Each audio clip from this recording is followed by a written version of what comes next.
Welcome, dear viewers, to our special corner of tranquility here on our YouTube channel.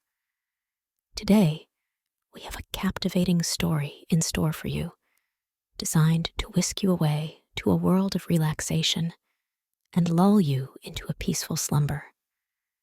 So, whether you're seeking a moment of calm or simply looking to unwind after a long day, we invite you to join us on this soothing journey. Take a moment to settle in and find a cozy spot where you can truly let go. Allow the worries of the day to fade away as we embark on this storytelling adventure together. Feel free to adjust your position, ensuring you are at ease and ready to embrace the tranquility that awaits. As we begin, close your eyes and let your imagination take flight. Picture yourself in a peaceful haven, far away from the hustle and bustle of everyday life. Imagine a place where stress melts away and your mind becomes a canvas for serenity. Breathe in deeply, filling your lungs with revitalizing air, and exhale slowly, releasing any tension that may linger within. With each breath, allow yourself to sink deeper into relaxation, feeling the weight of the world gently lift from your shoulders. Now, as you find yourself enveloped in this cocoon of tranquility, I invite you to open your mind and heart to the story that unfolds. Let the words wash over you like a gentle lullaby, soothing your thoughts and lulling you into a state of deep relaxation. As the tale unfolds, let your mind wander and lose itself in the enchanting narrative. Feel the stress and worries of the day melt away, replaced by a sense of peacefulness and contentment. Allow yourself to surrender to the soothing rhythms of the story as it carries you to a place of deep rest and tranquility. As we near the end of our time together, let your eyelids grow heavy and your body sink further into relaxation. Embrace the gentle embrace of sleep, knowing that you are safe and at peace in this moment. Thank you for joining us on this journey of relaxation and serenity. We hope that you found solace in this storytelling experience, and that it leaves you feeling rejuvenated and ready for a restful night's sleep. Until we meet again, may your dreams be filled with tranquility and beauty. Good night, dear viewers. Chapter 1. Down the rabbit hole. Alice was beginning to get very tired of sitting by her sister on the bank and of having nothing to do. Once or twice, she had peeped into the book her sister was reading, but it had no pictures or conversations in it. And what is the use of a book, thought Alice, without pictures or conversations? So she was considering in her own mind, as well as she could, for the hot day made her feel very sleepy and stupid, whether the pleasure of making a daisy chain would be worth the trouble of getting up and picking the daisies, when suddenly a white rabbit with pink eyes ran close by her. There was nothing so very remarkable in that, nor did Alice think it so very much out of the way to hear the rabbit say to itself, oh dear, I shall be late." When she thought it over afterwards, it occurred to her that she ought to have wondered at this, but at the time, it all seemed quite natural. But when the rabbit actually took a watch out of its waistcoat pocket and looked at it, and then hurried on, Alice started to her feet, for it flashed across her mind that she had never before seen a rabbit with either a waistcoat pocket or a watch to take out of it. And burning with curiosity, she ran across the field after it, and fortunately was just in time to see it pop down a large rabbit hole under the hedge. In another moment, Alice went after it, never once considering how in the world she was to get out again. The rabbit hole went straight on like a tunnel for some way, and then dipped suddenly down, so suddenly that Alice had not a moment to think about stopping herself before she found herself falling down a very deep well. Either the well was very deep, or she fell very slowly, for she had plenty of time as she went down to look about her and to wonder what was going to happen next. First, she tried to look down and make out what she was coming to, but it was too dark to see anything. Then she looked at the sides of the well and noticed that they were filled with cupboards and bookshelves. Here and there, she saw maps and pictures hung on pegs. She took down a jar from one of the shelves as she passed. It was labeled orange marmalade, but to her great disappointment, it was empty. She did not like to drop the jar for fear of killing somebody underneath, so managed to put it into one of the cupboards as she fell past it. Well, thought Alice to herself, after such a fall as this, I shall think nothing of tumbling downstairs. How brave they'll all think of me at home. Why, I wouldn't say anything about it, even if I fell off the top of the house. Which was very likely true. Down, down, down. Would the fall never come to an end? I wonder how many miles I've fallen by this time, she said aloud. I must be getting somewhere near the center of the earth. Let me see. That would be 4,000 miles down, I think. For you see, Alice had learnt several things of this sort in her lessons in the schoolroom. And though this was not a very good opportunity for showing off her knowledge, as there was no one to listen to her, still it was good practice to say it over. Yes, that's about the right distance. But then I wonder what latitude or longitude I've got to. Alice had no idea what latitude was, or longitude either, but thought they were nice, grand words to say. Presently, she began again. I wonder if I shall fall right through the earth. How funny it'll seem to come out among the people that walk with their heads downward. The antipathies, I think. She was rather glad there was no one listening this time, as it didn't sound at all the right word. But I shall have to ask them what the name of the country is, you know. Please, ma'am, is this New Zealand or Australia? And she tried to curtsy as she spoke. Fancy curtsying as you're falling through the air. Do you think you could manage it? And what an ignorant little girl she'll think of me for asking. No, it'll never do to ask. Perhaps I shall see it written up somewhere. Down, down, down. There was nothing else to do, so Alice soon began talking again. Dinah'll miss me very much tonight, I should think. Dinah was the cat. I hope they'll remember her saucer of milk at tea time. Dinah, my dear, I wish you were down here with me. There are no mice in the air, I'm afraid. But you might catch a bat, and that's very like a mouse, you know. But do cats eat bats, I wonder? And here Alice began to get rather sleepy, and went on saying to herself, in a dreamy sort of way, do cats eat bats? Do cats eat bats? And sometimes, do bats eat cats? For you see, as she couldn't answer either question, it didn't much matter which way she put it. She felt that she was dozing off, and had just begun to dream that she was walking hand in hand with Dinah, and saying to her very earnestly, Now, Dinah, tell me the truth. Did you ever eat a bat? When suddenly, thump, thump. Down, she came upon a heap of sticks and dry leaves, and the fall was over.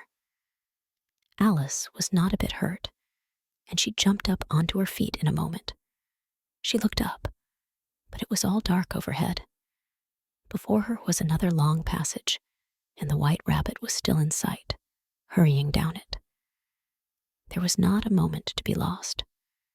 Away went Alice like the wind, and was just in time to hear it say, as it turned a corner, "Oh, my ears and whiskers, how late it's getting."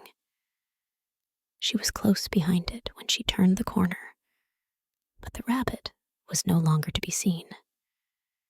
She found herself in a long, low hall, which was lit up by a row of lamps hanging from the roof. There were doors all round the hall, but they were all locked. And when Alice had been all the way down one side and up the other, trying every door, she walked sadly down the middle, wondering how she was ever to get out again. Suddenly, she came upon a little three-legged table, all made of solid glass. There was nothing on it except a tiny golden key, and Alice's first thought was that it might belong to one of the doors of the hall. But alas, either the locks were too large or the key was too small. But at any rate, it would not open any of them. However, on the second time round, she came upon a low curtain she had not noticed before, and behind it was a little door about 15 inches high. She tried the little golden key in the lock, and to her great delight, it fitted. Alice opened the door and found that it led into a small passage, not much larger than a rat hole. She knelt down and looked along the passage into the loveliest garden you ever saw. How she longed to get out of that dark hall and wander about among those beds of bright flowers and those cool fountains. But she could not even get her head through the doorway. And even if my head would go through, thought poor Alice, it would be of very little use without my shoulders. Oh, how I wish I could shut up like a telescope. I think I could, if I only knew how to begin. For, you see, so many out-of-the-way things had happened lately, that Alice had begun to think that very few things, indeed, were really impossible. There seemed to be no use in waiting by the little door, so she went back to the table, half hoping she might find another key on it, or at any rate, a book of rules for shutting people up like telescopes. This time she found a little bottle on it, which certainly was not here before, said Alice. And round the neck of the bottle was a paper label with the words, "Drink me," beautifully printed on it in large letters. It was all very well to say, "Drink me," but the wise little Alice was not going to do that in a hurry. "No, I'll look first," she said, "and see whether it's marked poison or not." For she had read several nice little stories about children who had got burnt and eaten up by wild beasts and other unpleasant things, all because they would not remember the simple rules their friends had taught them, such as that a red-hot poker will burn you if you hold it too long, and that if you cut your finger very deeply with a knife, it usually bleeds. And she had never forgotten that if you drink much from a bottle marked poison, it is almost certain to disagree with you sooner or later.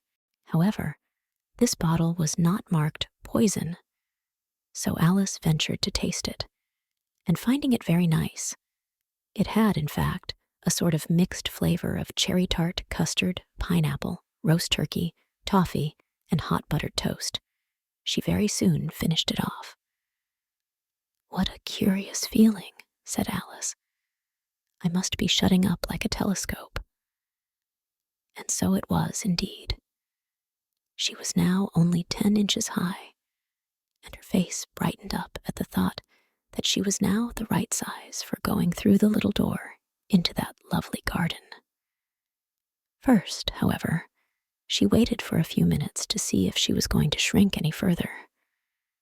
She felt a little nervous about this. "For it might end, you know," said Alice to herself, "in my going out altogether, like a candle. I wonder what I should be like then. And she tried to fancy what the flame of a candle is like after the candle is blown out, for she could not remember ever having seen such a thing. After a while, finding that nothing more happened, she decided on going into the garden at once. But, alas, for poor Alice. When she got to the door, she found she had forgotten the little golden key, and when she went back to the table for it, she found she could not possibly reach it. She could see it quite plainly through the glass, and she tried her best to climb up one of the legs of the table, but it was too slippery. And when she had tired herself out with trying, the poor little thing sat down and cried. "Come, there's no use crying like that," said Alice to herself, rather sharply. "I advise you to leave this minute." She generally gave herself very good advice, though she very seldom followed it. And sometimes she scolded herself so severely as to bring tears into her eyes. And once she remembered trying to box her own ears for having cheated herself in a game of croquet she was playing against herself. For this curious child was very fond of pretending to be two people. But it's no use now, thought poor Alice, to pretend to be two people. Why, there's hardly enough of me left to make one respectable person. Soon her eye fell on a little glass box that was lying under the table. She opened it and found in it a very small cake on which the words, "Eat me," were beautifully marked in currants. "Well, I'll eat it," said Alice. "And if it makes me grow larger, I can reach the key. And if it makes me grow smaller, I can creep under the door. So either way, I'll get into the garden, and I don't care which happens." She ate a little bit and said anxiously to herself, "Which way? Which way?" holding her hand on the top of her head to feel which way it was growing. And she was quite surprised to find that she remained the same size. To be sure, this generally happens when one eats cake. But Alice had got so much into the way of expecting nothing but out-of-the-way things to happen that it seemed quite dull and stupid for life to go on in the common way. So she set to work, and very soon finished off the cake. Chapter 2, The Pool of Tears. "Curiouser and curiouser," cried Alice. She was so much surprised that for the moment she quite forgot how to speak good English. "Now, I'm opening out like the largest telescope that ever was. Goodbye, feet." For when she looked down at her feet, they seemed to be almost out of sight. They were getting so far off. "Oh, my poor little feet. I wonder who will put on your shoes and stockings for you now, dears. I'm sure I shan't be able. I shall be a great deal too far off to trouble myself about you. You must manage the best way you can. But I must be kind to them," thought Alice. "Or perhaps they won't walk the way I want to go. Let me see. I'll give them a new pair of boots every Christmas." And she went on planning to herself how she would manage it. They must go by the carrier, she thought. And how funny it'll seem, sending presents to one's own feet, and how odd the directions will look. Alice's right foot, ESQ, hearthrug, near the fender, with Alice's love. Oh dear, what nonsense I'm talking. Just then, her head struck against the roof of the hall. In fact, she was now more than 9 feet high, and she at once took up the little golden key and hurried off to the garden door. Poor Alice. It was as much as she could do, lying down on one side, to look through into the garden with one eye. But to get through was more hopeless than ever. She sat down and began to cry again. "You ought to be ashamed of yourself," said Alice. "A great girl like you," she might well say this, "to go on crying in this way, Stop this moment, I tell you." But she went on all the same, shedding gallons of tears, until there was a large pool all round her, about 4 inches deep and reaching half down the hall. After a time, she heard a little pattering of feet in the distance, and she hastily dried her eyes to see what was coming. It was the white rabbit returning, splendidly dressed, with a pair of white kid gloves in one hand and a large fan in the other. He came trotting along in a great hurry, muttering to himself as he came, "Oh, the Duchess, the Duchess. Oh, won't she be savage if I've kept her waiting?"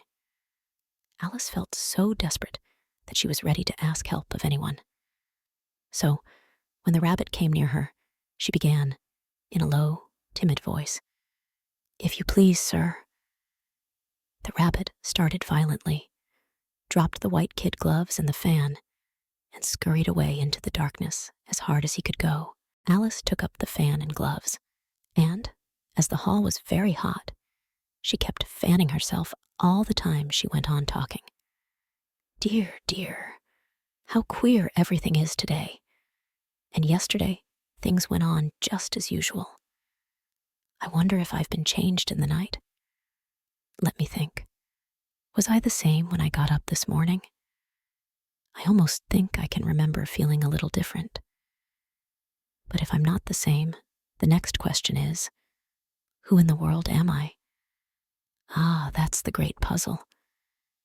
And she began thinking over all the children she knew that were of the same age as herself, to see if she could have been changed for any of them. "I'm sure I'm not Ada," she said, "for her hair goes in such long ringlets, and mine doesn't go in ringlets at all. And I'm sure I can't be Mabel, for I know all sorts of things, and she knows such a very little. Besides, she's she, and I'm I, and, oh dear, how puzzling it all is. I'll try if I know all the things I used to know. Let me see. 4 times 5 is 12, and 4 times 6 is 13, and 4 times 7 is, oh dear, I shall never get to 20 at that rate. However, the multiplication table doesn't signify. Let's try geography. London is the capital of Paris, and Paris is the capital of Rome, and Rome. No, that's all wrong, I'm certain. I must have been changed for Mabel. I'll try and say, how doth the little?" And she crossed her hands on her lap, as if she were saying lessons, and began to repeat it. But her voice sounded hoarse and strange, and the words did not come the same as they used to do. "How doth the little crocodile improve his shining tail, and pour the waters of the Nile on every golden scale? How cheerfully he seems to grin, how neatly spread his claws, and welcome little fishes in with gently smiling jaws." "I'm sure those are not the right words," said poor Alice, and her eyes filled with tears again as she went on. "I must be Mabel after all, and I shall have to go and live in that poky little house, and have next to no toys to play with, and oh, ever so many lessons to learn. No, I've made up my mind about it. If I'm Mabel, I'll stay down here. It'll be no use their putting their heads down and saying, 'Come up again, dear.' I shall only look up and say, 'Who am I then?' Tell me that first, and then, if I like being that person, I'll come up. If not, I'll stay down here till I'm somebody else. But, oh dear," cried Alice, with a sudden burst of tears, "I do wish they would put their heads down. I am so very tired of being all alone here." As she said this, she looked down at her hands, and was surprised to see that she had put on one of the rabbit's little white kid gloves while she was talking. "How can I have done that?" she thought. "I must be growing small again."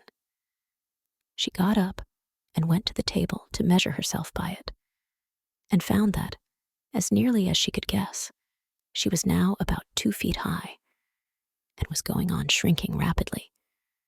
She soon found out that the cause of this was the fan she was holding, and she dropped it hastily, just in time to avoid shrinking away altogether.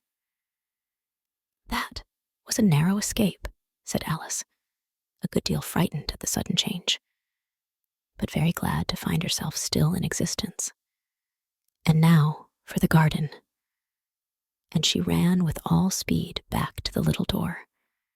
But alas, the little door was shut again, and the little golden key was lying on the glass table as before.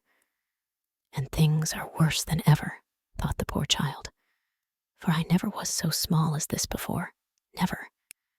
And I declare it's too bad, that it is." As she said these words, her foot slipped, and in another moment, splash! She was up to her chin in salt water.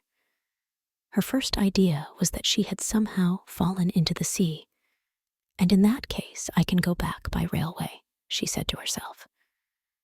Alice had been to the seaside once in her life, and had come to the general conclusion that wherever you go to on the English coast, you find a number of bathing machines in the sea, some children digging in the sand with wooden spades, then a row of lodging houses, and behind them a railway station. However, she soon made out that she was in the pool of tears, which she had wept when she was 9 feet high. "I wish I hadn't cried so much," said Alice, as she swam about, trying to find her way out. "I shall be punished for it now, I suppose, by being drowned in my own tears. That will be a queer thing, to be sure. However, everything is queer today." Just then, she heard something splashing about in the pool a little way off, and she swam nearer to make out what it was. At first, she thought it must be a walrus or hippopotamus. But then she remembered how small she was now, and she soon made out that it was only a mouse that had slipped in like herself. Would it be of any use now, thought Alice, to speak to this mouse?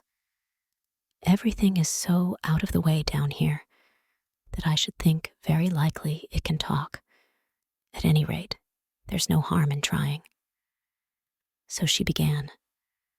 "Oh, mouse, do you know the way out of this pool? I'm very tired of swimming about here, oh mouse." Alice thought this must be the right way of speaking to a mouse. She had never done such a thing before, but she remembered having seen in her brother's Latin grammar, "A mouse of a mouse to a mouse, oh mouse."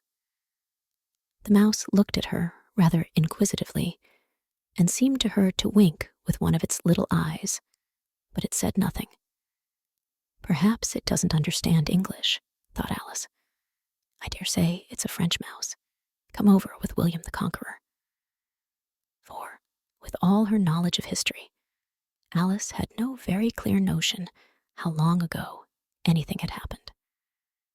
So she began again. "Uebmachat," which was the first sentence in her French lesson book. The mouse gave a sudden leap out of the water and seemed to quiver all over with fright. "Oh, I beg your pardon," cried Alice hastily, afraid that she had hurt the poor animal's feelings. "I quite forgot you didn't like cats." "Not like cats," cried the mouse in a shrill, passionate voice. "Would you like cats if you were me?" "Well, perhaps not," said Alice in a soothing tone. "Don't be angry about it. And yet I wish I could show you our cat, Dinah. I think you'd take a fancy to cats if you could only see her. She is such a dear, quiet thing," Alice went on, half to herself, as she swam lazily about in the pool. "And she sits purring so nicely by the fire, licking her paws and washing her face. And she is such a nice, soft thing to nurse. And she's such a capital one for catching mice." "Oh, I beg your pardon," cried Alice again. For this time, the mouse was bristling all over, and she felt certain it must be really offended. "We won't talk about her any more if you'd rather not." "We indeed," cried the mouse, who was trembling down to the end of his tail. "As if I would talk on such a subject. Our family always hated cats. Nasty, low, vulgar things. Don't let me hear the name again." "I won't indeed," said Alice, in a great hurry to change the subject of conversation. Are you fond of dogs?" The mouse did not answer, so Alice went on eagerly. "There is such a nice little dog near our house I would like to show you. A little bright-eyed terrier, you know, with, oh, such long, curly brown hair. And it'll fetch things when you throw them, and it'll sit up and beg for its dinner, and all sorts of things. I can't remember half of them. And it belongs to a farmer, you know. And he says it's so useful. It's worth 100 pounds. He says it kills all the rats and—" "Oh dear," cried Alice in a sorrowful tone. "I'm afraid I've offended you again." For the mouse was swimming away from her as hard as it could go, and making quite a commotion in the pool as it went. So she called softly after it, "Mouse dear, do come back again, and we won't talk about cats or dogs either if you don't like them." When the mouse heard this, it turned round and swam slowly back to her. Its face was quite pale with passion, Alice thought, and it said in a low, trembling voice, "Let us get to the shore, and then I'll tell you my history, and you'll understand why it is I hate cats and dogs." It was high time to go, for the pool was getting quite crowded with the birds and animals that had fallen into it. There were a duck and a dodo, a lory and an eaglet, and several other curious creatures. Alice led the way, and the whole party swam to the shore. Chapter 3: A Caucus Race and a Long Tail. They were indeed a queer-looking party that assembled on the bank, the birds with draggled feathers, the animals with their fur clinging close to them, and all dripping wet, gross, and uncomfortable. The first question, of course, was how to get dry again. They had a consultation about this, and after a few minutes, it seemed quite natural to Alice to find herself talking familiarly with them, as if she had known them all her life. Indeed, she had quite a long argument with the lory, who at last turned sulky and would only say, "I am older than you and must know better." And this Alice would not allow without knowing how old it was. And, as the lory positively refused to tell its age, there was no more to be said. At last, the mouse, who seemed to be a person of authority among them, called out, "Sit down, all of you, and listen to me.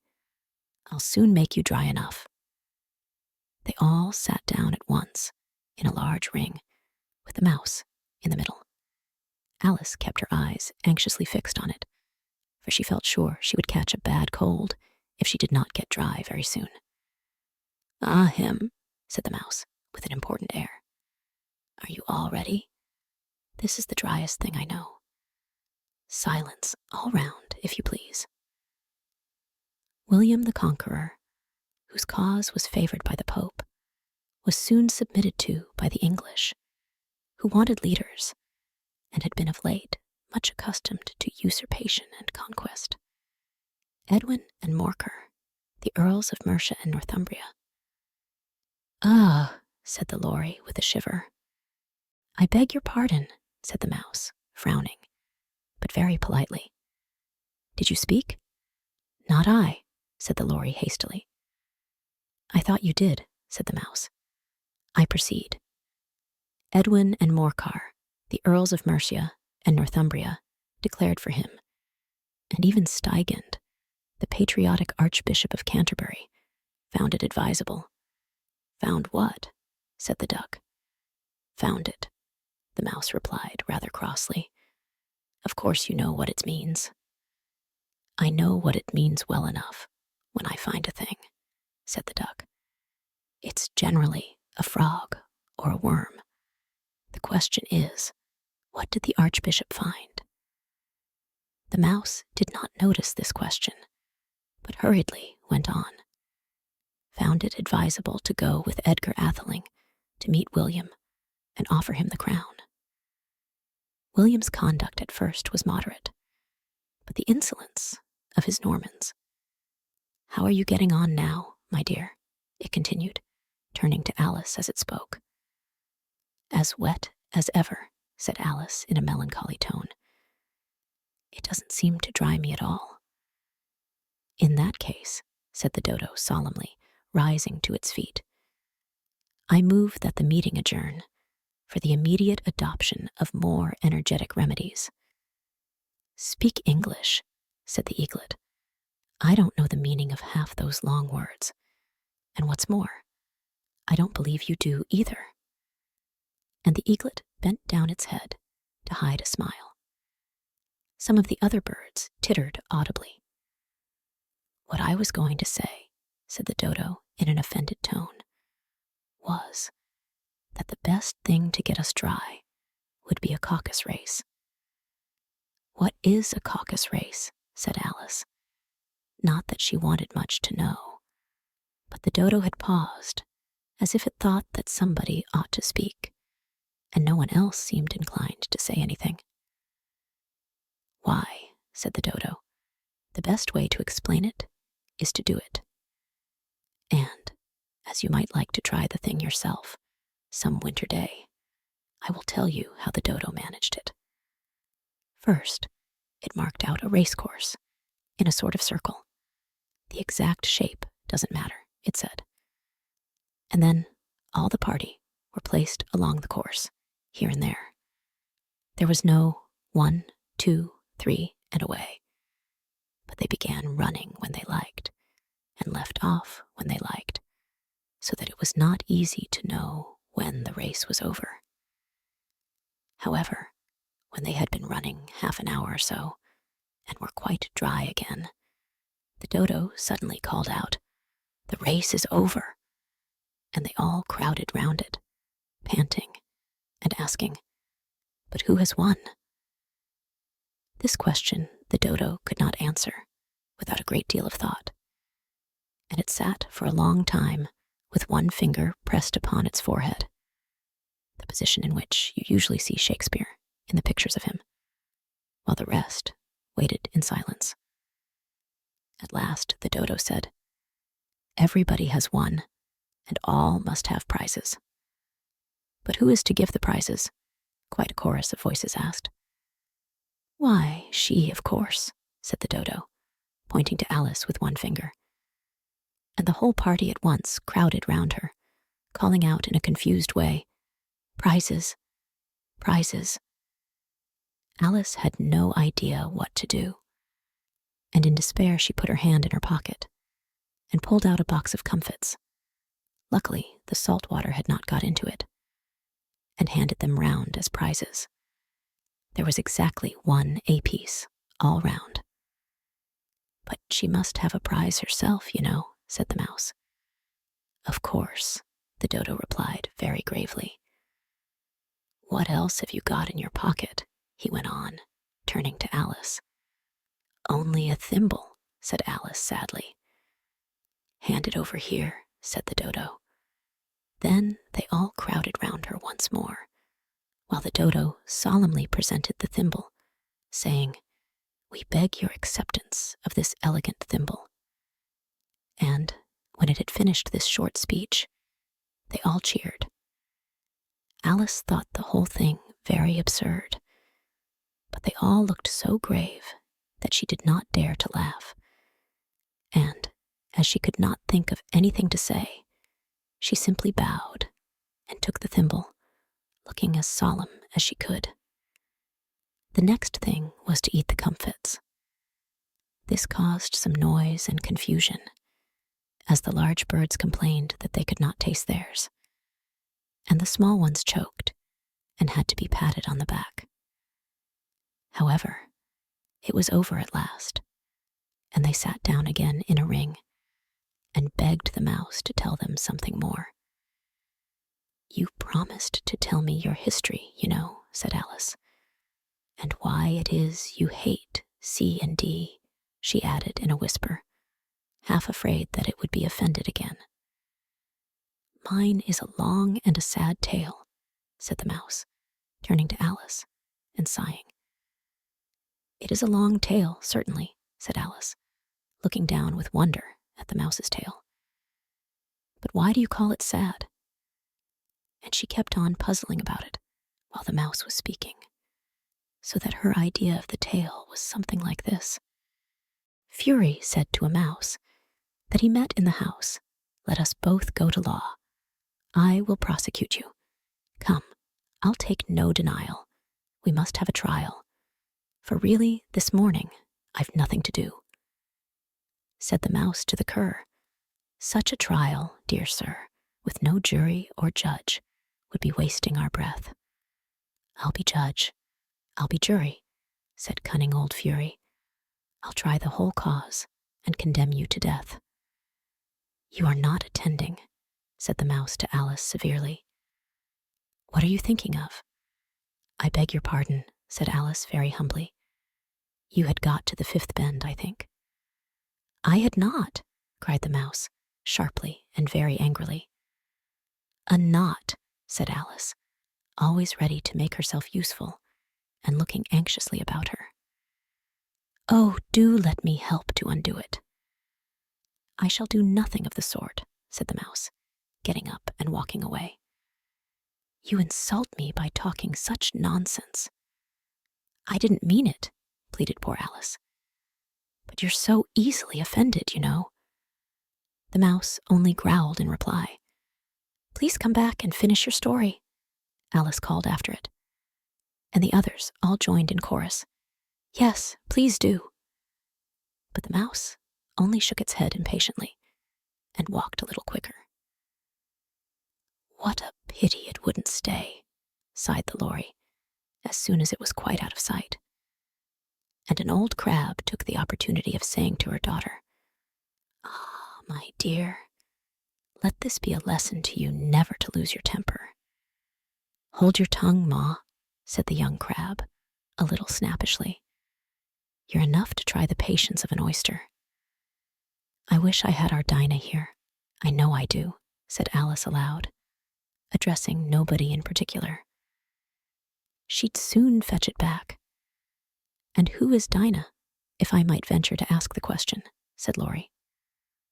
Alice replied eagerly, for she was always ready to talk about her pet. "Dinah's our cat, and she's such a capital one for catching mice you can't think. And oh, I wish you could see her after the birds. Why, she'll eat a little bird as soon as look at it." This speech caused a remarkable sensation among the party. Some of the birds hurried off at once. One old magpie began wrapping itself up very carefully, remarking, "I really must be getting home. The night air doesn't suit my throat." And a canary called out in a trembling voice to its children, "Come away, my dears. It's high time you were all in bed." On various pretexts, they all moved off, and Alice was soon left alone. "I wish I hadn't mentioned Dinah," she said to herself in a melancholy tone. "Nobody seems to like her down here, and I'm sure she's the best cat in the world. Oh, my dear Dinah, I wonder if I shall ever see you any more." And here poor Alice began to cry again, for she felt very lonely and low-spirited.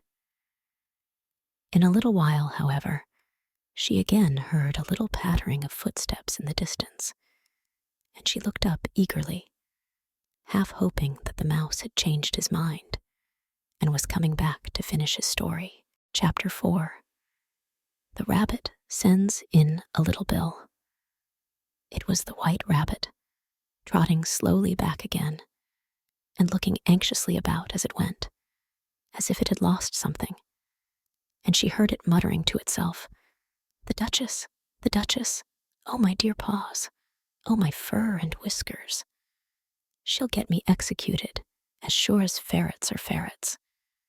Where can I have dropped them, I wonder? Alice guessed in a moment that it was looking for the fan and the pair of white kid gloves, and she very good-naturedly began hunting about for them, but they were nowhere to be seen. Everything seemed to have changed since her swim in the pool, and the great hall, with the glass table and the little door, had vanished completely. Very soon, the rabbit noticed Alice as she went hunting about, and called out to her in an angry tone, "Why, Mary Ann, what are you doing out here? Run home this moment, and fetch me a pair of gloves and a fan. Quick, now." And Alice was so much frightened that she ran off at once in the direction it pointed to, without trying to explain the mistake it had made. "He took me for his housemaid," she said to herself as she ran. "How surprised he'll be when he finds out who I am. But I'd better take him his fan and gloves. That is, if I can find them." As she said this, she came upon a neat little house, on the door of which was a bright brass plate with the name W. Rabbit engraved upon it. She went in without knocking and hurried upstairs, in great fear lest she should meet the real Mary Ann and be turned out of the house before she had found the fan and gloves. "How queer it seems," Alice said to herself, "to be going messages for a rabbit. I suppose Dinah'll be sending me on messages next." And she began fancying the sort of thing that would happen. "Miss Alice, come here directly and get ready for your walk. Coming in a minute, nurse. But I've got to see that the mouse doesn't get out. Only I don't think," Alice went on, "that they'd let Dinah stop in the house if it began ordering people about like that." By this time, she had found her way into a tidy little room with a table in the window, and on it, as she had hoped, a fan and 2 or 3 pairs of tiny white kid gloves. She took up the fan and a pair of the gloves, and was just going to leave the room when her eye fell upon a little bottle that stood near the looking-glass. There was no label this time with the words, "Drink me," but nevertheless, she uncorked it and put it to her lips. "I know something interesting is sure to happen," she said to herself, "whenever I eat or drink anything. So I'll just see what this bottle does. I do hope it'll make me grow large again, for really, I'm quite tired of being such a tiny little thing." It did so indeed, and much sooner than she had expected. Before she had drunk half the bottle, she found her head pressing against the ceiling, and had to stoop to save her neck from being broken. She hastily put down the bottle, saying to herself, "That's quite enough. I hope I shan't grow any more. As it is, I can't get out at the door. I do wish I hadn't drunk quite so much." Alas, it was too late to wish that. She went on growing and growing, and very soon had to kneel down on the floor. In another minute, there was not even room for this, and she tried the effect of lying down with one elbow against the door, and the other arm curled round her head. Still, she went on growing. And, as a last resource, she put one arm out of the window and one foot up the chimney, and said to herself, "Now I can do no more. Whatever happens, what'll become of me?" Luckily for Alice, the little magic bottle had now had its full effect, and she grew no larger. Still, it was very uncomfortable. And, as there seemed to be no sort of chance of her ever getting out of the room again, no wonder she felt unhappy. It was much pleasanter at home, thought poor Alice, when one wasn't always growing larger and smaller, and being ordered about by mice and rabbits, I almost wish I hadn't gone down that rabbit hole. And yet, it's rather curious, this sort of life. I do wonder what can have happened to me. When I used to read fairy tales, I fancied that kind of thing never happened. And now here I am, in the middle of one. There ought to be a book written about me. That there ought. And when I grow up, I'll write one. But I'm grown up now, she added in a sorrowful tone. At least there's no room to grow up anymore here. But then, thought Alice, shall I never get any older than I am now? That'll be a comfort, one way, never to be an old woman. But then, always to have lessons to learn. Oh, I shouldn't like that. Oh, you foolish Alice, she answered herself. How can you learn lessons in here? Why, there's hardly room for you, and no room at all for any lesson books. And so she went on, taking first one side and then the other, and making quite a conversation of it altogether. But after a few minutes, she heard a voice outside and stopped to listen. "Mary Ann, Mary Ann," said the voice. "Fetch me my gloves this moment." Then came a little pattering of feet on the stairs.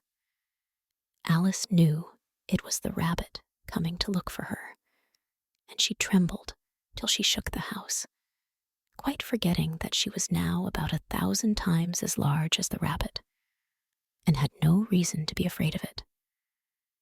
Presently, the rabbit came up to the door and tried to open it. But as the door opened inwards, and Alice's elbow was pressed hard against it, that attempt proved a failure. Alice heard it say to itself, "Then I'll go round and get in at the window." "That you won't," thought Alice, and after waiting till she fancied she heard the rabbit just under the window, she suddenly spread out her hand and made a snatch in the air. She did not get hold of anything, but she heard a little shriek and a fall and a crash of broken glass, from which she concluded that it was just possible it had fallen into a cucumber frame, or something of the sort. Next came an angry voice, the rabbit's. "Pat, Pat, where are you?" And then a voice she had never heard before. "Sure then, I'm here. Diggin' for apples, Your Honor." "Diggin' for apples, indeed," said the rabbit angrily. "Here, come and help me out of this." Sounds of more broken glass. "Now tell me, Pat, what's that in the window?" "Sure, it's an arm, Your Honor." He pronounced it arum. "An arm, you goose. Who ever saw one that size? Why, it fills the whole window." "Sure it does, Your Honor, but it's an arm for all that." "Well, it's got no business there at any rate. Go and take it away." There was a long silence after this, and Alice could only hear whispers now and then, such as, "Sure, I don't like it, Your Honor, at all, at all." "Do as I tell you, you coward." And at last she spread out her hand again and made another snatch in the air.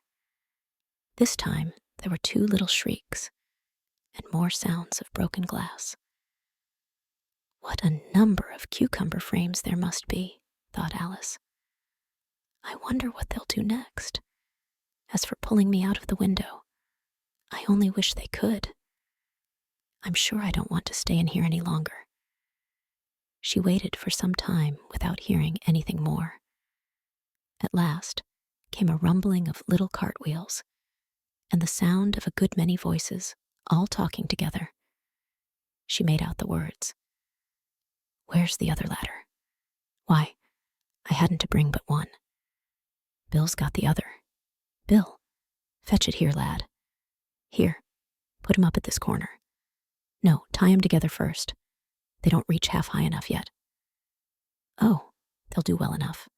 Don't be particular. Here, Bill, catch hold of this rope. Will the roof bear? Mind that loose slate. Oh, it's coming down. Heads below." A loud crash. Now, who did that? It was Bill, I fancy. Who's to go down the chimney? Nay, I shan't. You do it. That I won't, then. Bill's to go down. Here, Bill. The master says you're to go down the chimney. Oh, so Bill's got to come down the chimney, has he? Said Alice to herself. Shy. They seem to put everything upon Bill. I wouldn't be in Bill's place for a good deal. This fireplace is narrow, to be sure, but I think I can kick a little. She drew her foot as far down the chimney as she could, and waited till she heard a little animal. She couldn't guess of what sort it was, scratching and scrambling about in the chimney close above her. Then, saying to herself, "This is Bill," she gave one sharp kick and waited to see what would happen next. The first thing she heard was a general chorus of, "There goes Bill." Then the rabbit's voice along, "Catch him, you by the hedge." Then silence, and then another confusion of voices. "Hold up his head. Brandy now. Don't choke him." "How was it, old fellow? What happened to you?" "Tell us all about it." Last came a little feeble, squeaking voice. "That's Bill," thought Alice. "Well, I hardly know. No more, thank you. I'm better now. But I'm a deal too flustered to tell you. All I know is, something comes at me like a jack-in-the-box, and up I goes like a skyrocket." "So you did, old fellow," said the others. "We must burn the house down," said the rabbit's voice. And Alice called out as loud as she could, "If you do, I'll set Dinah at you." There was a dead silence instantly, and Alice thought to herself, "I wonder what they will do next. If they had any sense, they'd take the roof off." After a minute or two, they began moving about again, and Alice heard the rabbit say, "A barrowful will do, to begin with." A barrowful of what? Thought Alice, but she had not long to doubt. For the next moment, a shower of little pebbles came rattling in at the window, and some of them hit her in the face. "I'll put a stop to this," she said to herself, and shouted out, "You'd better not do that again," which produced another dead silence.